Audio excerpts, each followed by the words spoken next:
नमस्कार साथियों, आईएमए के ऑनलाइन प्लेटफॉर्म पर मैं मुकेश चौधरी आपका स्वागत करता हूं। स्वागत है आज की मैथमेटिक्स की क्लास में। शुरू करते हैं आज के सेशन को, आज की क्लास को। उम्मीद करता हूं आप सभी स्वस्थ होंगे, मस्त होंगे। जैसा कि आपको पता है कि हमारी इस क्लास में PYQ की सीरीज चल रही है चैप्टर वाइज। प्रीवियस ईयर्स के जितने भी क्वेश्चन हैं उनको मैं चैप्टर वाइज आपको पढ़ा रहा हूँ। और इस सीरीज के अंतर्गत हमने रेशियो प्रोपोर्शन यानी अनुपात समानुपात को कंप्लीट कर लिया है, फिर LCM HCF को कंप्लीट कर लिया है। अब हमारा जो चैप्टर चल रहा है वो चल रहा है एवरेज यानी औसत। हम बात कर रहे हैं कि औसत से रिलेटेड पीछे के एग्जाम में कैसे कैसे क्वेश्चंस पूछे जा चुके हैं, किस टाइप के क्वेश्चंस आते हैं। जैसा कि मैंने कल की क्लास में आपको बताया था, PYQ आपके लिए बहुत इंपॉर्टेंट होते हैं, क्योंकि जब भी मैथमेटिक्स में हमें अपडेट रहना होता है तो इसके लिए हम PYQ की प्रैक्टिस करते हैं, ताकि हमें पता चले कि प्रेजेंट टाइम में किस टाइप के क्वेश्चंस पूछे जा रहे हैं, कैसी कैसी कैलकुलेशंस पूछी जा रही हैं, और हमारे पास जो भी कंटेंट है वो पर्याप्त है कि नहीं, इनफ है कि नहीं। तो इसके लिए PYQ बहुत इंपॉर्टेंट होते हैं।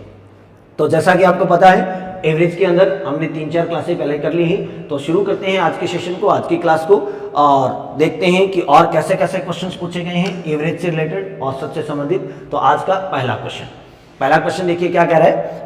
A, B तथा C का साप्ताहिक औसत वेतन 4000 रुपये है। A, B और C तीन कैंडिडेट है, तीन व्यक्ति हैं। इनका वीकली यानी साप्ताहिक जो वेतन है, इनकम है, वो कितनी है? 4000 रुपये है। तथा B, C, D का साप्ताहिक औसत वेतन 5000 रुपये है। A का साप्ताहिक वेतन 2750 है, तो D का साप्ताहिक वेतन ज्ञात कीजिए। ऐसा क्वेश्चन हमने कल की क्लास में भी किया था, अगर आपको याद हो, ध्यान में हो, तो सेम ऐसा क्वेश्चन हमने कल की क्लास में भी किया था। देखिए प्रश्न क्या कह रहा है। एक बार जो भी विद्यार्थी हैं क्लास को फटाफट लाइक कर दीजिए, अपने फ्रेंड्स के साथ शेयर कर दीजिए, और जो नए विद्यार्थी हैं वो चैनल को सब्सक्राइब कर दो। देखिए प्रश्न क्या कह रहा है। A, B और C ये तीन व्यक्ति हैं और तीनों का औसत दे रखा है। जैसा कि आपको पता है कि औसत को संख्या से गुणा करते हैं तुरंत योग आ जाता है। तो हमारे पास औसत है, व्यक्तियों की संख्या है, हम दोनों का मल्टीप्लाई करेंगे, गुणा करेंगे तो इनका योग आ जाएगा। तो A, B और C इनका औसत है 4000, तो इन तीनों का योग कितना हुआ? तो इनका योग यानी सम फाइंड करने के लिए हम एवरेज का नंबर ऑफ कैंडिडेट से मल्टीप्लाई कर देंगे। तो औसत कितना है? 4000, और संख्या कितनी है व्यक्तियों की? तो 3। तो 4000 का 3 से गुणा करेंगे तो 12000। इनके वेतन का जो योग है, इनके इनकम का जो सम है वो कितना होगा? 12000, 12000 रुपए। अब प्रश्न ने कहा A का साप्ताहिक वेतन 2750 है। अब इसमें से A अकेले का जो वेतन है वो कितना है? 2750।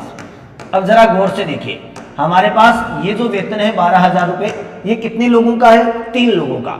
ये 3 लोगों का योग हमारे पास है, और इसमें से अकेले A का जो वेतन है वो 2750 है। तो इन तीनों के योग में से अगर A का वेतन घटा दें तो पीछे क्या बचेगा? B और C के वेतन का योग बचेगा, क्योंकि अगर ऊपर वाले इक्वेशन में से ये घटाएंगे तो A से A कैंसिल हो जाएगा, और 12000 में से अगर 2750 घटाएंगे तो 12000 में से 2750 को घटा दीजिए, माइनस कर दीजिए, आपके पास B और C के वेतन का योग बचेगा। सॉल्व कर दो, घटाओगे तो 10 में से 5 घटाइए 5, और यहाँ बच गया 9, 9 में से 7 घटाइए 2, और यहाँ बच गया 12, 12 से 1 कम हो गया, 11 में से 2 घटा दिए, 11 में से 2 घटाओगे तो 9, 9250 रुपये। कितना आ गया है? 9250 रुपये। ये क्या आ गया? B और C के इनकम का योग आ गया। अब प्रश्न ने क्या कहा? B, C और D इन तीनों का जो औसत है वो कितना दे रखा है? 5000 रुपये। B, C और D इन तीनों का जो औसत है वो 5000 रुपये है। तो एक B है, एक C है और एक D है। तीनों का औसत है 5000, व्यक्ति है 3, औसत का संख्या से गुणा कर देंगे तो योग आ जाएगा 15000। इन तीनों के इनकम का जो योग है वो कितना हो जाएगा? 15000 रुपये हो जाएगा। अब प्रश्न ने पूछा है D का साप्ताहिक वेतन बताइए। अगर D का वेतन बताना है तो इन तीनों के योग में से B और C के योग को माइनस करना पड़ेगा। B, C, D तीनों का योग है 15000, तीनों के योग में से B और C के योग को यानी 9250 को माइनस कर दीजिए, तो अकेले D का वेतन बचेगा। तो D का वेतन कितना हो जाएगा? तीनों का योग है 15000, इसमें से B और C का योग है 9250, तो 9250 को माइनस कर दो। 15000 में से 9250 को माइनस करोगे तो 0, 5, यहाँ 9, और 9 में से 2 गया 7, और यहाँ 14 में से 9 गया 5, 5750 रुपये। तो आंसर कितना आ गया? 5750 रुपये। ऑप्शन है क्या? Option number 1। ऑप्शन नंबर 1 जो है आपका बिल्कुल सही उत्तर है। उम्मीद करता हूँ अच्छे से सारी बातें आपको समझ में आ गई होगी, कर लोगे इस टाइप के क्वेश्चंस को। आगे बढ़ें। नेक्स्ट, बहुत बढ़िया। चलो एक बार फटाफट क्लास को लाइक कर दीजिए। अच्छे से अगर समझ में आ रही है सारी बातें तो फटाफट क्लास को लाइक कर दीजिए, और जो नए विद्यार्थी हैं वो चैनल को सब्सक्राइब कर लीजिए ताकि आगे आने वाली क्लासेस के नोटिफिकेशन आपको मिलते रहे। नेक्स्ट अगला क्वेश्चन, 100 संख्याओं की औसत गणना 30 की गई। अब कोई 100 अननोन नंबर है, 100 अननोन नंबर है, उनका जब एवरेज फाइंड किया गया, औसत निकाला गया तो उनका औसत था 30। 100 संख्याएं हैं, 100 का औसत 30 है। प्रश्न ने कहा बाद में ज्ञात हुआ, यानी बाद में पता चला, क्या पता चला? बाद में पता चला कि 23 तथा 11 के स्थान पर गलती से त्रुटिवश 32 और 12 पढ़ लिया गया। तो सही औसत क्या होगा, हमें बताना है सही औसत। तो सबसे पहले 2 अप्रोच बताई थी मैंने इस टाइप के क्वेश्चन में, और 2 तरीके बताए थे। आप दोनों में से कोई सी भी अप्रोच अप्लाई कर सकते हो, कोई सा भी मेथड अप्लाई कर सकते हो। पहला तरीका देखिए, प्रश्न ने क्या कहा, 100 संख्याएं हैं और इन 100 का औसत कितना आएगा, तो प्रश्न ने कहा औसत निकाला गया 30। संख्याएं हैं 100, औसत है 30, तो इनका योग कितना हो जाएगा, तो इनका सम फाइंड कर लीजिए। और योग सम फाइंड करने के लिए एवरेज को नंबर से मल्टीप्लाई कर दो, संख्याओं से गुणा कर दो। औसत है 30 और संख्याएं हैं 100, तो दोनों का गुणा करोगे तो आंसर आ जाएगा 3000। ये इनका योग आ गया। लेकिन बाद में ये पता चला कि गलती से 23 और 11 के स्थान पर 32 और 12 पढ़ लिया। अब 23 को तो 32 पढ़ लिया यानी ज्यादा पढ़ लिया, और 11 को भी 12 पढ़ लिया यानी ज्यादा पढ़ लिया। तो कितना एक्स्ट्रा पढ़ लिया, अधिक पढ़ी गई संख्या, अधिक पढ़ी गई संख्या एक्स्ट्रा पढ़ लिया है हमने। तो अधिक पढ़ी संख्या ज्यादा कितना पढ़ लिया, एक तो 23 को हमने कितना पढ़ लिया, 32। तो 23 और 32 में कितने का अंतर है, 9 का। 9 तो ये ज्यादा पढ़ लिया। फिर हमने क्या किया, 11 के स्थान पे कितना ऐड कर रखा है हमने, 12। 11 के स्थान पे हमने 12 पढ़ लिया, तो एक ये एक्स्ट्रा ऐड कर लिया। तो टोटल कितना एक्स्ट्रा ऐड कर लिया हमने, 10। हमारे पास जो सम है वो 10 क्या है, एक्स्ट्रा है, 10 अधिक है। हमारे पास योग जो है वो 10 अधिक हो चुका है। अगर योग 10 अधिक हो गया तब जाके ये 3000 बना। तो इसका मतलब सही योग कितना होना चाहिए था, सही योग, तो सही योग इनका एक्चुअल में इनका सम जो था वो कितना होना चाहिए था, तो ये 10 एक्स्ट्रा है तो इसको माइनस कर दो। तो 3000 हमारे पास पहले से बन रखा है, लेकिन इसमें 10 ज्यादा जोड़ रखा है हमने, तो 10 को माइनस करोगे तो सही योग 2990। सही योग कितना बनेगा, 2990। अब हमें चाहिए सही औसत। एक्चुअल में इनका एवरेज क्या आना चाहिए था, तो एवरेज कितना आना चाहिए था, औसत तो तब आएगा जब राशियों का योग बटा राशियों की संख्या, यानी sum of value upon sum of numbers.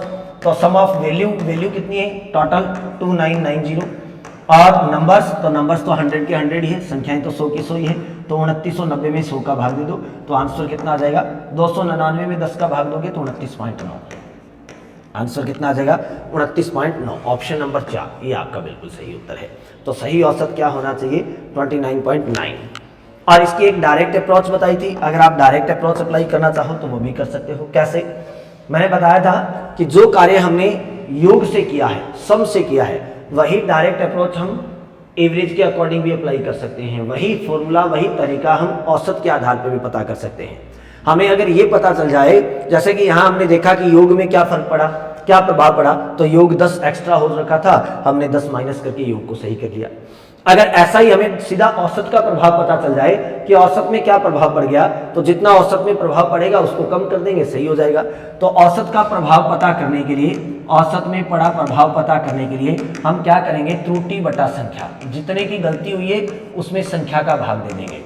त्रुटि, गलती कितने की हुई है, तो गलती हुई है हमसे 10 की, क्योंकि 23 को हमने 32 पढ़ लिया, 9 तो ये ज्यादा पढ़ लिया, 11 को हमने 12 पढ़ लिया, 1 ये ज्यादा पढ़ लिया, टोटल हमने 10 एक्स्ट्रा पढ़ रखा है। संख्याएं थी 100, 0 से 0 काट दो, 1 में 10 का भाग दोगे तो 0.1, तो औसत में 0.1 का प्रभाव पड़ेगा। अब जो उत्तर आया है, इस उत्तर को आप पुराने वाले औसत में से या तो घटा दो या जोड़ दो। और मैंने बताया था कि कब जोड़ना है और कब घटाना है। अगर गलती की है ज्यादा पढ़ने की, तो आप प्राप्त उत्तर को पुराने औसत में से माइनस कर दो, क्योंकि गलती को सुधारने के लिए हमेशा गलती से उल्टा कार्य करना होता है। अगर आपने गलती की है कम पढ़ने की, तो प्राप्त उत्तर को पुराने वाले औसत में जोड़ दो। अगर गलती की है ज्यादा पढ़ने की, तो प्राप्त उत्तर को पुराने वाले औसत में से घटा दो, आपके पास सही औसत आ जाएगा। तो सही औसत कितना आएगा, सही औसत पता करने के लिए हमने गलती की है ज्यादा पढ़ने की, तो प्राप्त उत्तर को पुराने वाले औसत में, पुराना औसत कितना था 30, इसमें से 0.1 को कम कर दो, 30 में से 0.1 कम करोगे तो 29.9 आपका आंसर आ जाएगा। ये आपका सही औसत था। आप डायरेक्ट अप्रोच भी अप्लाई कर सकते हो, सीधा सा तरीका भी यूज कर सकते हो, ये आपका ऑप्शन रहेगा। ठीक है, उम्मीद करता हूँ अच्छे से सबको समझ में आई होगी बात। कर लोगे इस टाइप के क्वेश्चंस को? अगर ऐसा कोई क्वेश्चन आए तो कर सकते हो ना, बहुत बढ़िया, शाबाश। फटाफट एक बार क्लास को लाइक कर दीजिए, जो नए विद्यार्थी है वो चैनल को सब्सक्राइब कर दीजिए। नेक्स्ट अगला क्वेश्चन देखिए, ए तथा बी की औसत आयु 20 वर्ष है। ए और बी दो व्यक्ति हैं, उनका एवरेज दे रखा है 20 वर्ष। बी और सी की औसत आयु 19 वर्ष है। ए और सी की औसत आयु 21 वर्ष है। तो बी की आयु कितनी है? यानी दो दो व्यक्तियों का अलग अलग औसत हमें दिया गया है और दो दो व्यक्तियों का अलग अलग ग्रुपिंग करके औसत दिया गया है, इसमें से हमें बी की आयु बतानी है। तो देखिए सबसे पहले प्रश्न का ए और बी, ए और बी व्यक्ति हैं दो और इनका औसत कितना बताया गया है? तो औसत है 20। तो औसत को संख्या से गुणा कर देते हैं तो योग आ जाएगा। औसत 20 है, व्यक्ति 2 हैं, तो 20 का 2 से गुणा करेंगे तो ए और बी का योग कितना आ गया? 40। फिर है बी और सी, ये दो व्यक्ति हैं, इन दोनों का औसत है 19। व्यक्ति है 2, औसत है 19, 19 का 2 से गुणा कर देंगे तो योग कितना आ जाएगा? 38। फिर ए और सी, एक ए है और एक सी है। ए और सी ये दो व्यक्ति हैं, इनका औसत कितना बता रखा है? 21। औसत है 21, तो योग कितना आ जाएगा? औसत को संख्या से यानी डबल करेंगे तो 42। ये इनका योग आ गया। अब ए बी का अलग योग है हमारे पास, बी सी का अलग योग है और ए सी का अलग योग है। दो दो व्यक्तियों का योग आ रखा है। हमें इसमें से बी की आयु चाहिए। तो बी की आयु पता करने के लिए सबसे पहले इनको सबका टोटल कर दो, सबको जोड़ दो। अगर इन सबको जोड़ोगे तो इधर इनको जोड़ दो, इधर इनके योग को जोड़ दो। तो यहाँ a प्लस बी है और इसमें b प्लस सी भी जोड़ दो और इसमें a प्लस सी भी जोड़ दो। सबको जोड़ेंगे और इधर इनका योग जोड़ेंगे, 40 प्लस 38 प्लस 42। सबका टोटल कर दो। सबका टोटल करोगे तो यहाँ देखिए a कितनी बार आया है, यहाँ देखिए a कितनी बार आया है, तो a एक ये रहा एक ये रहा, तो a 2 बार आया है तो 2a। b कितनी बार आया है? 2 बार, तो 2b। c कितनी बार आया है? 2 बार, तो 2c। बराबर 40, 38 और 42 को जोड़ दो तो 120। कितना आ जाएगा? 120। अब यहां भी 2 है, यहां भी 2 है, यहां भी 2 है, 2 को कॉमन ले लेते हैं। 2 को अगर कॉमन ले लें तो यहां बचेगा a, यहां बचेगा b, यहां बचेगा c, बराबर 120। ये 2 गुणा में है, बराबर से उधर भेज देते हैं। 2 गुणा में है, बराबर से दूसरी तरफ जाएगा तो यहां क्या बचेगा? a plus b plus c बराबर 120। ये 2 गुणा में दूसरी साइड जाएगा तो भाग में चला जाएगा और 120 में 2 का भाग दोगे तो 60। ये क्या आ गया हमारे पास? ये a b और c का योग आ गया। हमारे पास क्या आ गया है? a b और c का योग आ गया है। a b और c तीनों का योग बन गया हमारे पास कितना? 60। तो यहां से a plus b plus c बराबर 60 यानी 60। अब हमें किसकी आयु चाहिए? हमें चाहिए b की आयु। हमें किसकी आयु चाहिए? b की। अगर b की आयु चाहिए तो a और c के योग को इसमें से घटा दो। अगर b की आयु चाहिए तो a और c का योग घटा दो। a और c का योग कितना है? 42। तो हम इसको क्या लिख सकते हैं? a plus c plus b बराबर 60 ऐसा लिख सकते हैं, क्योंकि इनमें से किसी को भी आगे पीछे कर दो कोई फर्क नहीं पड़ेगा। क्यों? क्योंकि ये तो तीनों का योग है, तीनों में से किसी को पहले लिखो किसी को बाद में लिखो, कोई फर्क नहीं पड़ता। और यहाँ से a और c का योग जो है हमारे पास पहले से है। a और c का योग कितना है? 42। तो a और c की जगह मैं 42 प्लस b बराबर 60, ये 42 लिख देता हूँ। अब 42 को उधर भेज दो तो b बराबर कितना आ जाएगा? 60। ये 42 प्लस का है, इधर जाएगा तो माइनस का, तो b बराबर कितना आ गया? 60 में से 42 घटा दो, कितना आ जाएगा? 18 यानी 18। तो b की आयु कितनी है? 18 वर्ष। ऑप्शन नंबर ए जो है वो आपका बिल्कुल सही उत्तर है। तो आंसर कितना आ जाएगा? 18 वर्ष। उम्मीद करता हूँ अच्छे से सबको समझ में आ गई होगी बात। कर लोगे क्या? इस टाइप के क्वेश्चंस को कर लोगे? अगर ऐसा कोई क्वेश्चन आए जिसमें दो दो की ग्रुपिंग की हुई हो, दो दो का अलग अलग औसत देकर किसी एक की आयु पूछ ले या किसी का वजन पूछ ले या किसी का वेतन पूछ ले, तो बड़ी आसानी से आप पता कर सकते हो। सबका योग करोगे, यहाँ से ए बी सी तीनों का योग आएगा। तीनों के योग में से किन्हीं 2 का योग घटा देना, तीसरे की आयु आ जाएगी, वजन आ जाएगा, वेतन आ जाएगा, जो भी प्रश्न ने पूछ रखा है। तीनों का योग 60 है, इसमें से ए और सी को घटा दो। ए और सी का योग हमारे पास है, हमने तीनों के योग में से 2 का योग घटा दिया, एक व्यक्ति की आयु अपने आप आ गई, जो कि कितनी है? 18 वर्ष। और प्रश्न ने पूछा था बी की आयु, तो 18 वर्ष। अगर प्रश्न वाला पूछता सी की आयु, तो हम ए और बी का योग घटा देते। ए और बी का योग भी हमारे पास है 40, तो 20 आ जाता। अगर प्रश्न वाला पूछता ए की आयु, तो हम बी और सी का योग घटा देते, और बी और सी का योग है 38, तो 60 में से हम 38 घटा देते तो 22 वर्ष आ जाता। हम किसी की भी आयु पता कर सकते हैं आसानी से। उम्मीद करता हूँ अच्छे से सबको समझ में आ गई होगी बात। नेक्स्ट अगला क्वेश्चन, अगला प्रश्न देखिए क्या कह रहा है। प्रथम 50 प्राकृत संख्याओं का औसत कितना है। फर्स्ट 15 नेचुरल नंबर का एवरेज फाइंड करना है। प्रथम 50 प्राकृत संख्याओं का औसत। कल की क्लास में भी ऐसा क्वेश्चन बताया था मैंने, प्रथम 80 प्राकृत संख्याओं का औसत। आज फिर से वैसा का वैसा प्रश्न है। ध्यान रखना, जब भी n प्राकृत संख्याओं का औसत आपसे पूछे, n लगातार प्राकृत संख्याओं का औसत पूछे, आपको क्या करना है, n नेचुरल नंबर का एवरेज फाइंड करना है। तो n लगातार प्राकृत संख्याओं का औसत, तो औसत पता करने का डायरेक्ट फॉर्मूला बताया था, डायरेक्ट अप्रोच बताई थी क्या, n+1/2। n का मतलब क्या है, n का मतलब है जितनी संख्याएं हैं। संख्याएं कितनी हैं, 50, 50, नंबर कितने हैं 50। तो आंसर n की जगह 50 + 1/2। 51 में 2 का भाग दे दो, 51 में 2 का भाग दोगे तो आंसर कितना आ जाएगा, 51/2 यानी 50.5, सॉरी 25.5, 25.5। ये आपका औसत आ गया है, आंसर आ गया है। ऐसा ऑप्शन है क्या, ऑप्शन नंबर 4, ये आपका आंसर है। उम्मीद करता हूँ अच्छे से सबको समझ में आ रही होगी बात।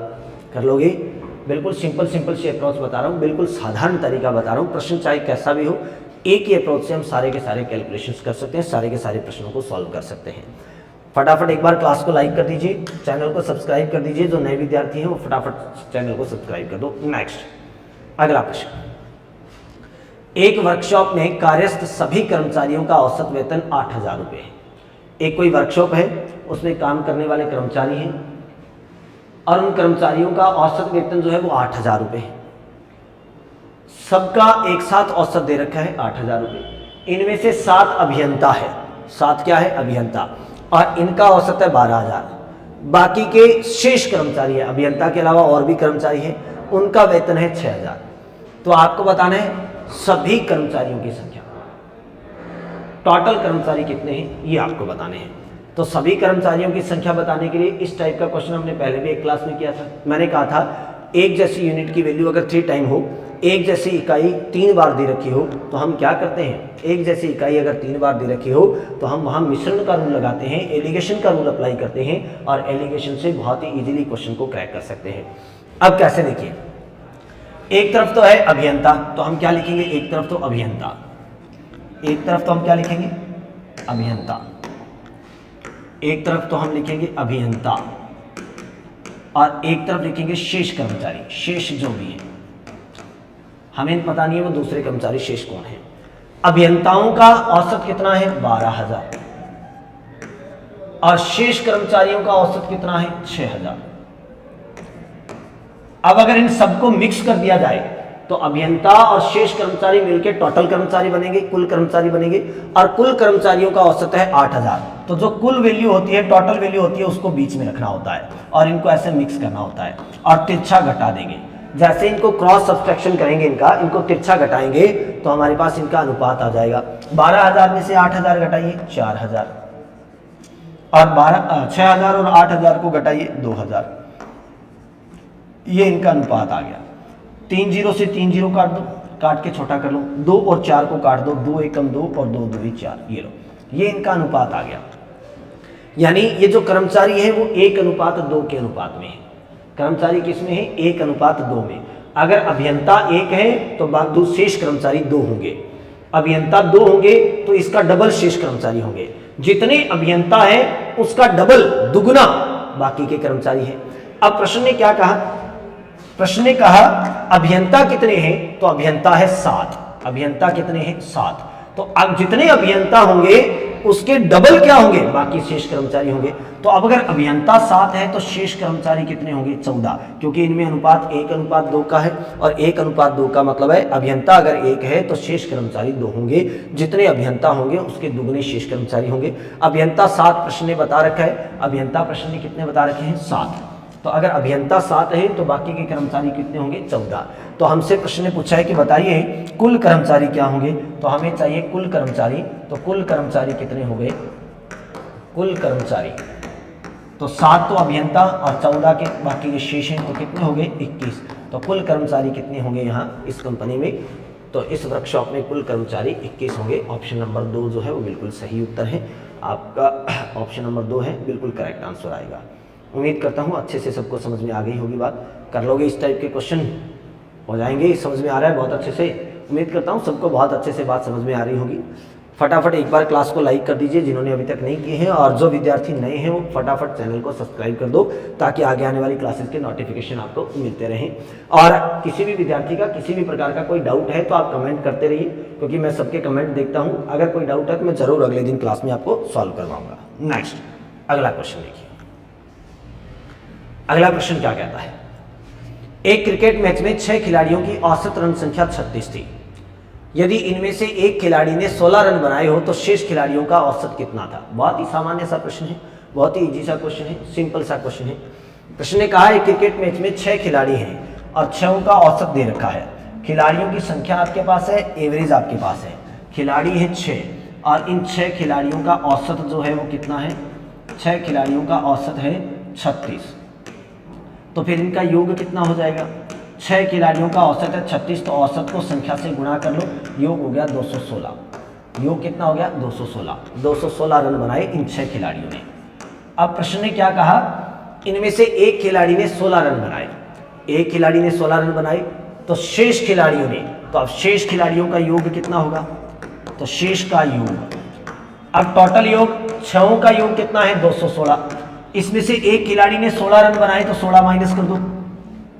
6 खिलाड़ियों का योग है 216 और 216 में से एक ने, प्रश्न ने कहा है कि 16 रन बना रखे हैं, तो 216 में से 16 को माइनस कर दो। शेष का योग कितना आ गया 200 रन। शेष का योग कितना आ गया 200 रन। जैसे ही शेष खिलाड़ियों का योग आ गया तो प्रश्न ने कहा शेष खिलाड़ियों का औसत बताइए। तो औसत बताने के लिए हम जानते हैं औसत बराबर क्या होता है, राशियों का योग बटा राशियों की संख्या, यही होता है। तो योग है 200 और संख्याएं कितनी बच गई, एक खिलाड़ी को हमने हटा दिया तो शेष खिलाड़ी कितने बच गए 5। पहले संख्या थी 6, खिलाड़ी थे 6, अब एक को हटा दिया तो खिलाड़ी बचे हैं 5। 200 में 5 का भाग दे दो तो आंसर कितना आ जाएगा 40।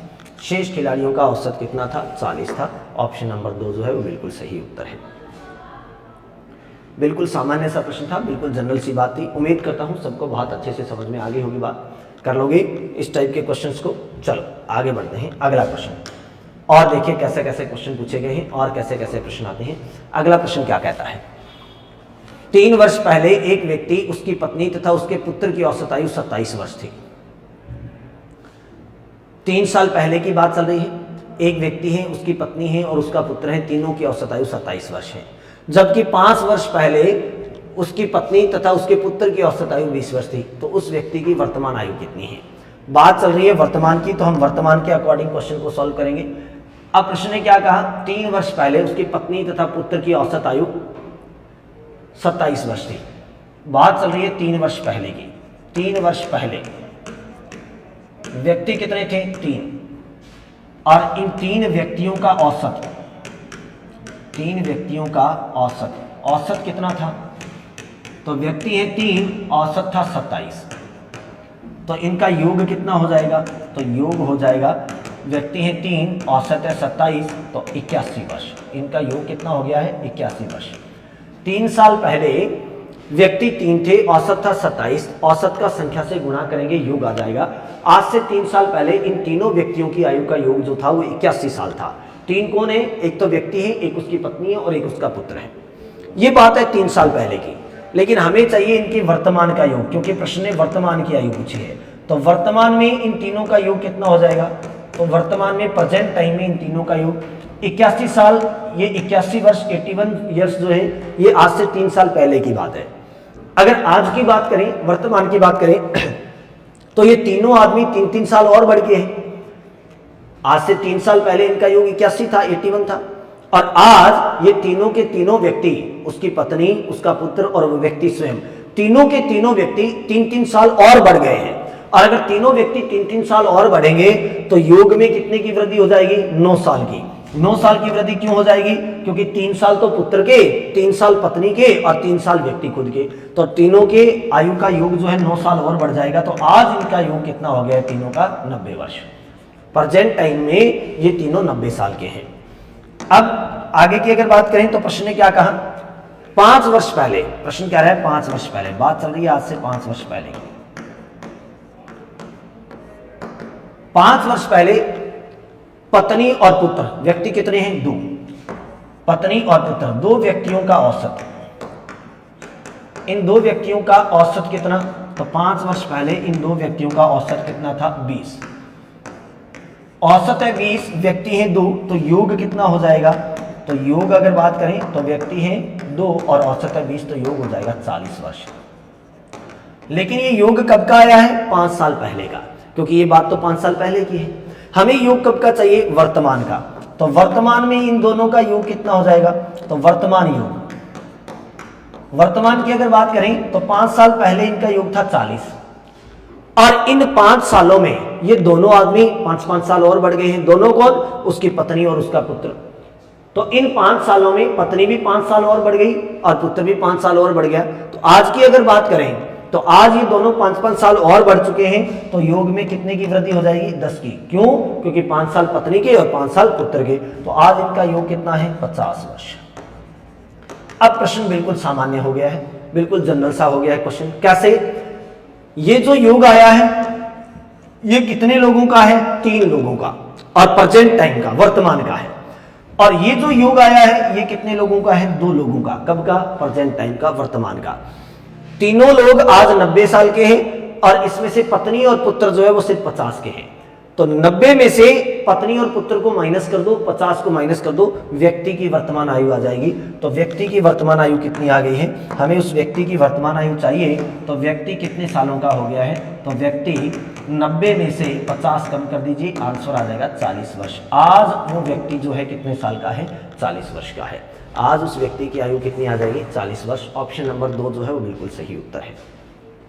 आंसर कितना आ जाएगा, 40 वर्ष। उम्मीद करता हूं अच्छे से सबको समझ में आ गई होगी बात, कर लोगे। तो प्रश्न ने 3 साल पहले की बात की थी, हमने वर्तमान का योग पता कर लिया तीनों लोगों का।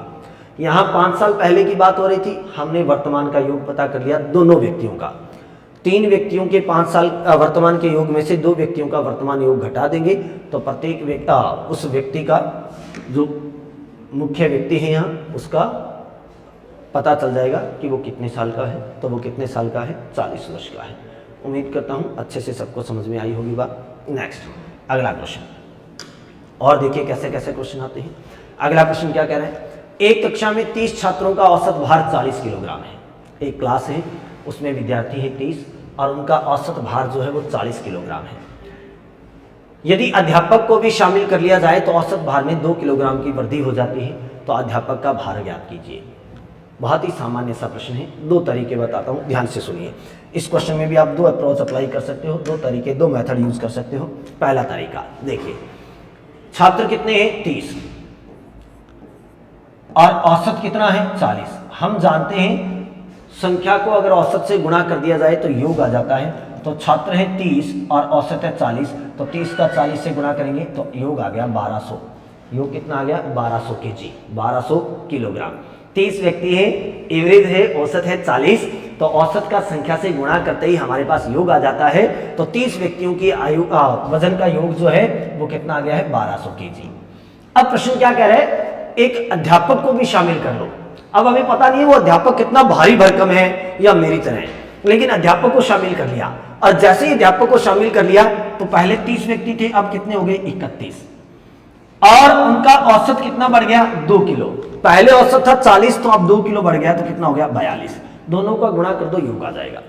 गुणा करने से योग आ जाएगा, 31 का 42 से गुणा कर लो, 42, 31 दूना 62, बच गए 6, 31 चौका 4 एकम 4, 4 तिये 12, यानी 124 और 6 130, 1302 केजी। ये क्या आ गया है, 31 लोगों का योग आ गया है। हमें क्या चाहिए, एक भारी भरकम से अध्यापक की आयु चाहिए। अब ये जो योग है वो कितने लोगों का है, 31 का। ये योग है वो कितने लोगों का है, 30 का। अब 30 लोगों का योग भी आपके पास है, 31 का योग भी आपके पास है। 31 के योग में से 30 का योग घटा दो, अध्यापक की आयु अपने आप आ जाएगी। और यहाँ अध्यापक की ही आयु क्यों आएगी, क्योंकि ये वाला जो योग है वो अध्यापक रहित आयु का योग है, इसमें अध्यापक शामिल नहीं है। और ये वाला जो योग है वो अध्यापक सहित आयु का योग है, इसमें अध्यापक शामिल है। अगर आप 31 के योग में से 30 व्यक्तियों का योग घटाओगे तो एक अध्यापक की आयु अपने आप आ जाएगी। और अध्यापक कितने सालों का आ जाएगा? 1302 में से 1200 घटा दो, तो 1302 में से अगर 1200 घटाओगे तो 102 kg का, यानी अध्यापक बहुत भारी भरकम था भाई।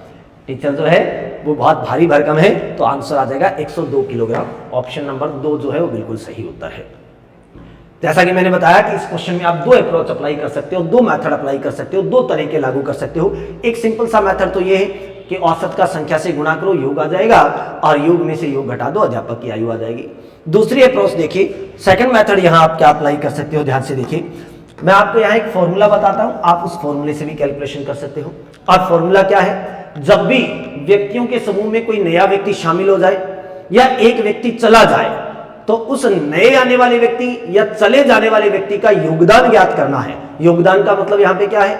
चाहे उसका वजन पता करना हो, चाहे उसकी आयु पता करनी हो, चाहे उसका वेतन पता करना हो, उसका कोई भी योगदान पता करना है, तो उसके लिए एक डायरेक्ट अप्रोच बताता हूं, एक सीधा सा फॉर्मूला बताता हूं। और वो सीधा सा फॉर्मूला क्या है? नए व्यक्ति का योगदान अगर पता करना है तो आपको क्या करना है? बाद में कुल व्यक्ति, यानी आने या जाने के बाद में कुल कितने व्यक्ति हो गए, तो बाद में कुल व्यक्ति गुणा घटा या बढ़ा औसत, चाहे औसत घटा हो चाहे बढ़ा हो, घटा या बढ़ा औसत प्लस पुराना औसत, प्लस पुराना औसत।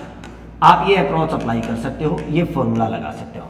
हालांकि फॉर्मूले को देखने पे लैंग्वेज लंबी चौड़ी नजर आएगी आपको, लेकिन कैलकुलेशन बहुत इजी होती है, क्योंकि इस टाइप के क्वेश्चन में अगर बड़ी बड़ी संख्याएं आ जाती है तो उनका मल्टीप्लाई करना मुश्किल हो जाता है। परंतु अगर इस फॉर्मूले का अप्लाई करोगे तो कैलकुलेशन बहुत इजी रहेगी। कैसे? देखिए, पहले 30 व्यक्ति थे, एक अध्यापक और आ गया तो कितने हो गए? 31। घटाया बड़ा औसत, औसत में कितने की वृद्धि? 2 की, प्लस पुराना औसत, पहले औसत कितना था? 40। सॉल्व कर दो, 31 का 2 से गुणा कर दो, 62 प्लस 40, आंसर कितना आ जाएगा? 102 kg।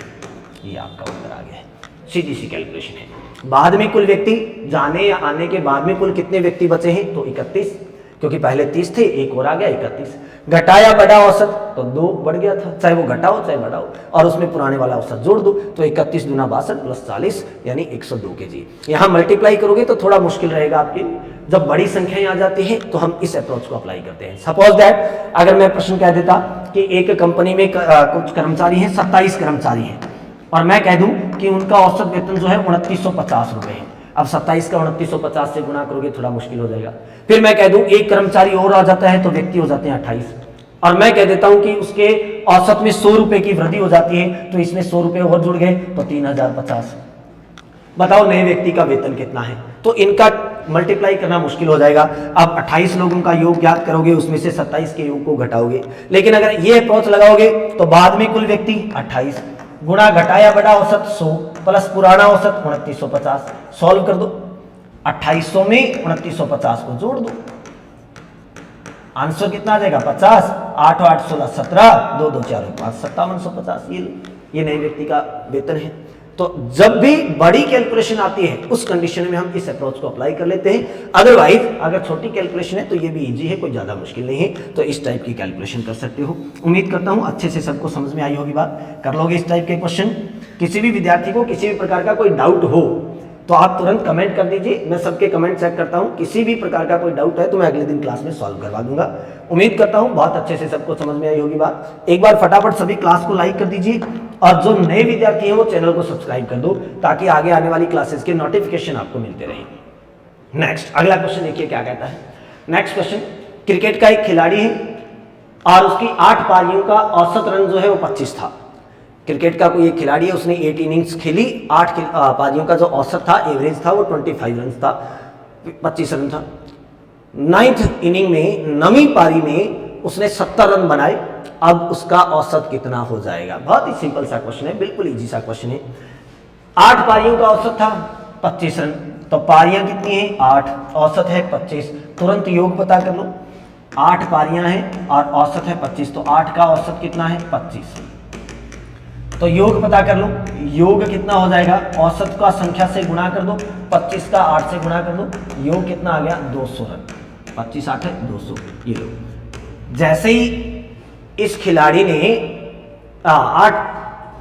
इस खिलाड़ी ने 8 पारियां खेली थी तो औसत था 25, तो 8 पारियों में उसने कुल कितने रन बना लिए थे? 200 बना लिए थे। टोटल उसका रनों का योग जो था वो 200 था। अब प्रश्न ने कहा 9वीं पारी में 70 रन और बनाए, तो 9 पारियों का योग कितना हो जाएगा? तो 9 पारियों का योग कितना हो जाएगा? 8 पारियों तक तो वो 200 रन बना ही चुका था, 9वीं पारी में 70 और बना लिए, तो अब इसका योग कितना हो जाएगा? 270। योग कितना हो जाएगा? 270 रन।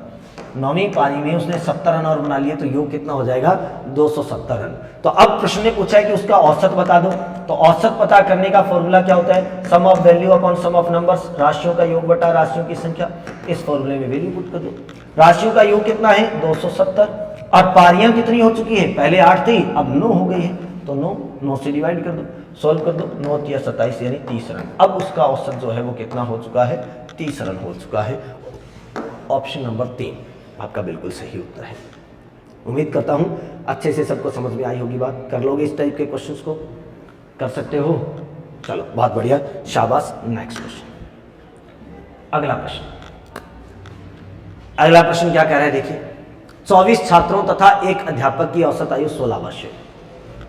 24 छात्र हैं और एक अध्यापक है, टोटल कितने हो गए? 25, और 25 का औसत कितना बता रखा है? औसत है 16, तो व्यक्ति हैं 25, औसत है 16, औसत का संख्या से गुणा करते हैं तो योग आ जाता है 16 5 80, बच गए 8, 16 दूना 32 और 8 40, योग आ गया 400, योग आ गया 400 वर्ष।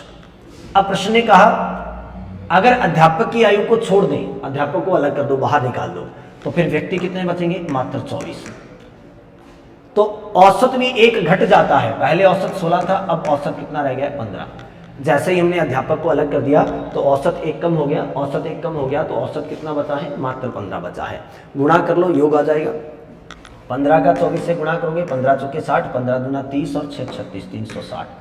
हमें चाहिए अध्यापक की आयु, तो अध्यापक की आयु पता करने के लिए अभी अप्रोच बताई थी। अध्यापक की आयु पता करने के लिए हम क्या करेंगे? ये जो योग है वो 24 लोगों का है, ये 25 का है, 25 के योग में से 24 का योग घटा दो, 400 में से 360 घटा दो, आंसर आ जाएगा 40 वर्ष। तो अध्यापक की आयु क्या हो जाएगी? 40 वर्ष। ऑप्शन नंबर 2 जो है बिल्कुल सही उत्तर है। आंसर कितना आ जाएगा? 40 वर्ष।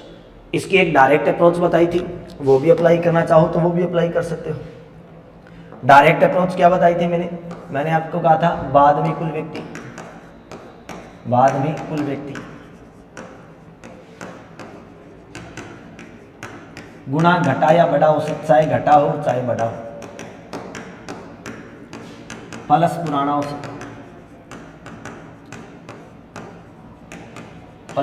औसत, बाद में कुल व्यक्ति। पहले 24 छात्र और एक अध्यापक था, अध्यापक चला गया तो व्यक्ति कितने बचे? 24। घटाया बड़ा औसत, औसत कितना घट गया था? 1, प्लस पुराना औसत, पहले औसत कितना था? 16, तो 24 से कम 24 प्लस 16, 24 में 16 जोड़ोगे तो आंसर कितना आ जाएगा? 40। आंसर कितना आ जाएगा? 40 वर्ष। ये आपका आंसर है, और ऑप्शन नंबर 2 जो है बिल्कुल करेक्ट आंसर है। तो आंसर कितना आ जाएगा? 40 वर्ष। तो उम्मीद करता हूँ बहुत अच्छे से सारी बातें आपको समझ में आती होगी, बहुत अच्छे से सारी बातें आपको समझ में आ रही होगी। ऐसे ही बिल्कुल सिंपल कंसेप्ट्स अगर जानने हैं तो आगे लगातार सभी क्लासों में बने रहिए, सभी क्लासों को देखते रहिए। चैनल को एक बार सब्सक्राइब कर दीजिए, जो क्लासेज आ रही हैं उनको लाइक कर दीजिए। उम्मीद करता हूँ आज का सेशन आपके लिए बहुत अच्छा रहा होगा, अच्छे से सारी बातें आपको समझ में आई होगी। तो आज के लिए इतना ही, मिलते हैं अगली क्लास में, तब तक के लिए धन्यवाद, नमस्कार, जय हिंद, जय भारत।